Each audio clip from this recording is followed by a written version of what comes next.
Jedna vec je tvoj vzťah s Dianou, ten sa už skončil. A niečo iné je to, čo cítiš ku Kamile. Nie je to priskoro? Ešte nie som rozvedený. Mal by som povedať, že je. Ale nemôžeš predsa za to, čo cítiš. Kamila je žena, do ktorej by sa každý chlap zamiloval. Každý chlap.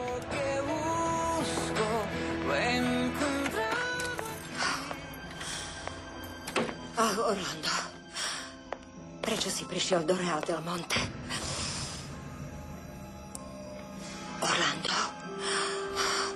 Orlando Ferrer. Ach, to nie je možné. Veď on je Emilianov šéf. Ach, nie?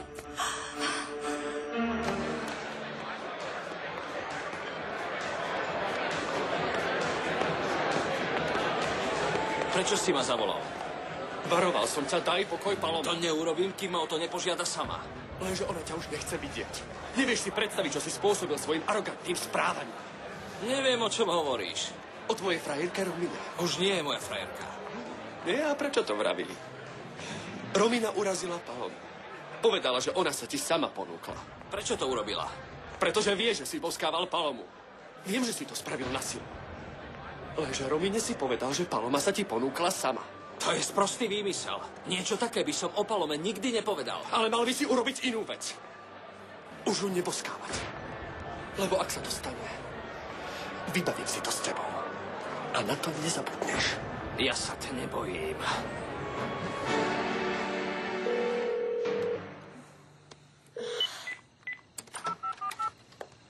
Čo robíš? Telefonujem Romine. Chcem sa jej spýtať, či mám priniesť do školy jednu knihu. Nezdá sa ti, že je neskoro na to, aby si niekomu volala? Paloma, už som to povedala Makarene a teraz to poviem aj tebe. Odchádzam do Mexico City. Nechcem, aby si stvárala také hlúposti, aké v poslednom čase stvára ona. Napríklad ako dnes. O akých hlúpostiach hovoríš? Že jej neprekáža, že bude ľuďom na smiech. Keď sa stretávajú s doktorom ako zamilovaný párik. Preboha. Ale čo sa ti na tom nepáči? Vôbec nie je na smiech. Láska vraj kvitne v každom veku. No, to je síce veľmi pekné, ale nereálne. Už som jej povedala, že doktorovi ide iba o to, aby mal luxusnú slúžku. A zadarmo. Nič viac. Ako môžeš toto povedať? Moja teta je milá, dobrá a príjemná. Som si istá, že doktor ju určite ľúbi, že sa do nej zamiloval. Prosím ťa. Bože dobrý, ty si len naivná. Kýž by to bolo tak, ako hovoríš. Bohužiaľ nie je to tak. Preto chcem, aby si mi s tým pomohla, aby sa Makarena spamätala. Aby nenaletela na jeho sladké reči. Nemyslím si to, čo ty. Bola by som rada, keby sa teta Makarena vydala za doktora Bermudeza. Vydala? Preboha, čo to táraš? Pretože on by to chcel. Jasné, chcel by sa oženiť, modrofús. Teta. Jednu už pochoval, tak prečo nie dve? Počula si už o modrofúzovi. O manželovi, ktorý prinúti manželku uzavrieť životnú poistku a potom ju zabije. Kvôli tomu, aby zinkasoval kopu peňazí. Kto ti zaručí, že doktor nemá taký úmysel s tvojou tetou? Nie, teta, to si vymýšľaš. Neverím, že doktor je niečo takého schopný. Porozmýšľaj a uveríš mi. Ak ti je život tety Makareny drahý, musíš ju varovať. Je podozrivé, že doktor Bermudez sa chce oženiť s diabetičkou, ktorá môže kedykoľvek dostať záchvat.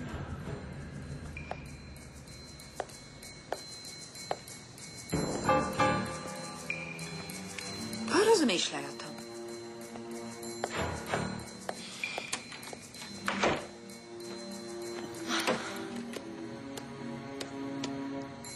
Vzala mi mobil.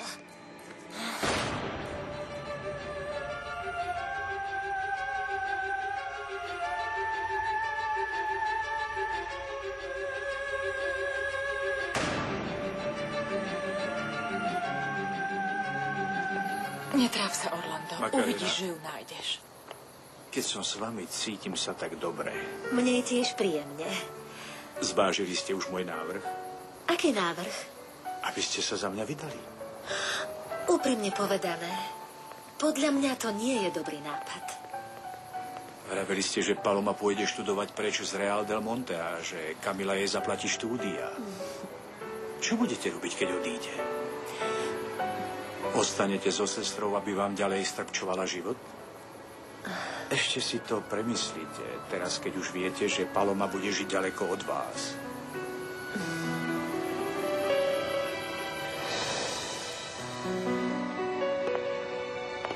Orlando, prosím ťa, povedz. Máš takú náladu preto, lebo myslíš na tú ženu, alebo ťa rozladila večera s Makarenou a Rodolfom? Aby som povedal pravdu, kvôli obidvom veciam. Chcel som byť totižto s tebou sám, ale pri tvojich priateľoch a s Chudeliou vyšlo to inak, než som si predstavoval. To ma veľmi mrzí. Nie, to nie je tvoj problém, len môj. Stretnutie s Chudeliou ma vyviedlo z miery. Spoznal si ju okamžite. Sice sa dosť zmenila, ale ten pohľad jej zostal. Je to ona aj po 25 rokoch. Fakt? Celý ten čas som sa trápil, čo je s ňou, s mojím synom, alebo dcérou. Keď tam oproti mne stála, tak všetko vo mne v tom momente ožilo a... Ani nevieš, ako veľmi mi je ľúto, že sa ti opäť stratila. Orlando, neviem, nejdeme si ešte niečo niekam vypiť, alebo... Nie, ďakujem. Radšej pôjdem domov. Potrebujem byť sám. Rozumiem. Tak dobrú noc. Dobrú noc.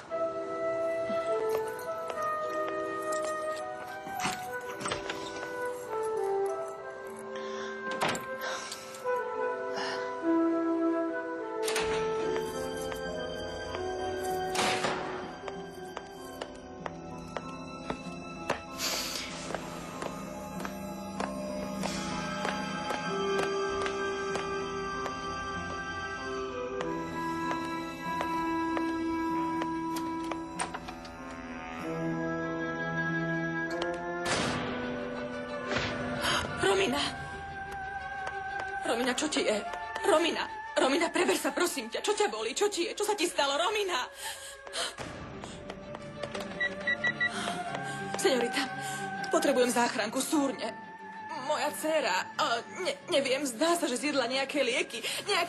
Leží tu v bezvedomí. Potrebujem tú záchranku súrne, pošlite ju, prosím. A povedzte, čo mám zatiaľ robiť, ako jej mám pomôcť. Dajte mi inštrukcie, prosím vás.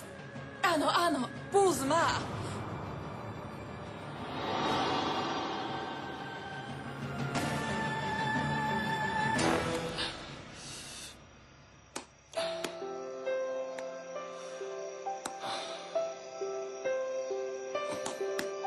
Bastaba respirar.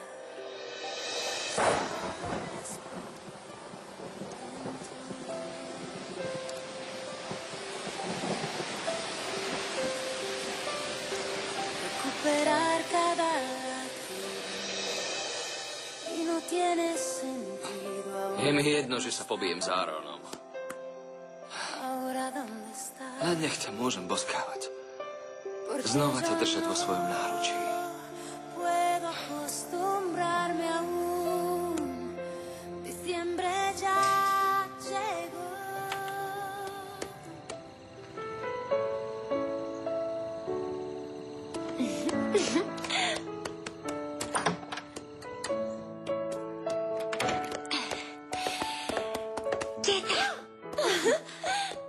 Vyľakala si ma.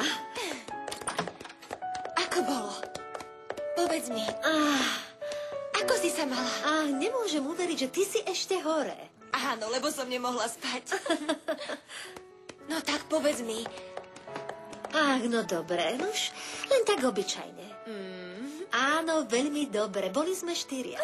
Kamila, Orlando, Rodolfo a ja. Mám veľkú radosť, teta. Mám doktora veľmi rada. Ale tete Karlote sa nepáči.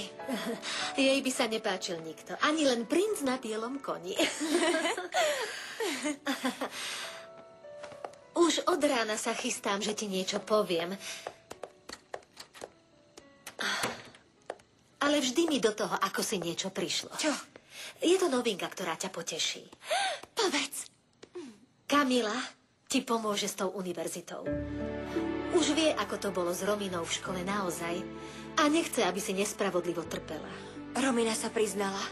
No už neviem, či sa priznala. Ale skrátka to vie a chce ti zaplatiť štúdia. Čo na to povieš? To je milé, ale nemôžem dovoliť, aby mi zabezpečila kariéru. Necítila by som sa dobre. Nevidím dôvod, prečo by mi hradila štúdia. Áno, to ja viem. A mám rovnaký pocit. Lenže je to pre teba veľká príležitosť a my ju musíme využiť. Isté, že nechcem, aby si robila také výdavky, ale mohli by sme to prijať ako pôžičku. Lenže ako ju splatíme? To ešte neviem, ale niečo už určite vymyslím. Raz sme sa s Kamilou rozprávali a navrhla mi, že môžem pracovať u nej v galérii. Alebo môžem pre ňu šiť. Ach, zlatko moje, nemôžeme takú šancu premárniť, naozaj. Áno, teta, máš pravdu. A nepremárnime ju, sľubujem. Budem študovať a aj pracovať, aby sme to mohli splatiť čím skôr. Teta, budem to volať študentský úver. Áno, presne tak. A budeš mať takú budúcnosť, po akej si vždy túžila. Ďakujem, teta. Zlatko, to ja ti ďakujem za ten tvoj krásny úsmev.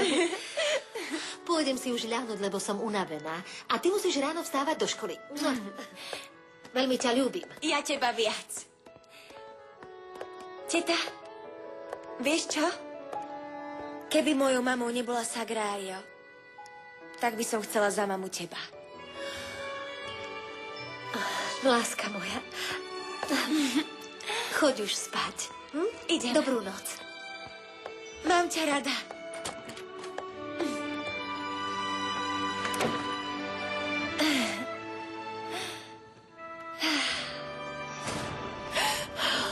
Romina, čo sa stalo?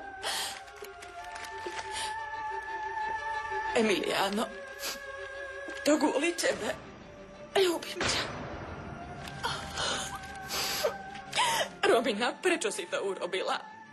Reaguj, miláčik, prosím ťa, záchranka hneď príde. Ty budeš v poriadku, neboj sa. Budeš, láska moja, budeš. Prečo si to urobila, Romina? Prečo si to musela spraviť? Prečo? Je to strašné, Romina. Tvoj život je to najcennejšie. Ja ťa tak ľúbim. Ľúbim ťa, nechcem, aby sa ti niečo stalo. Ľúbim ťa, ľúbim. Láska moja, preber sa.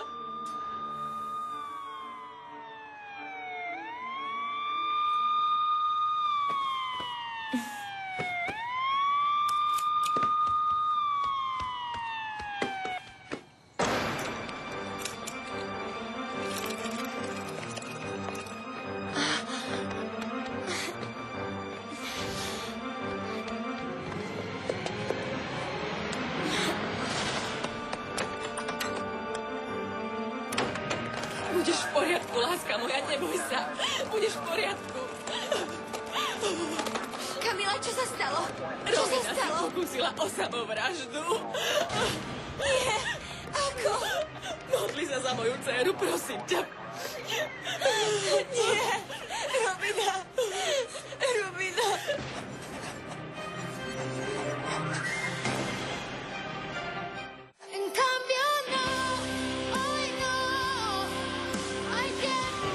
Čo je s ňou?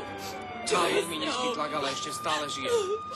Bože, prosím ťa, len nech sa mojej maličkej nič nestane. Musíme ísť hneď do nemocnice. Treba jej vypumpovať žalúdok. Rominka, prosím ťa, zlatko moje. Prosím ťa, neopúšťaj ma. Neodíď mi, Romina, prosím, neopúšťaj ma. Moja, neopúšťaj ma, ja ťa potrebujem. Romina, potrebujem ťa.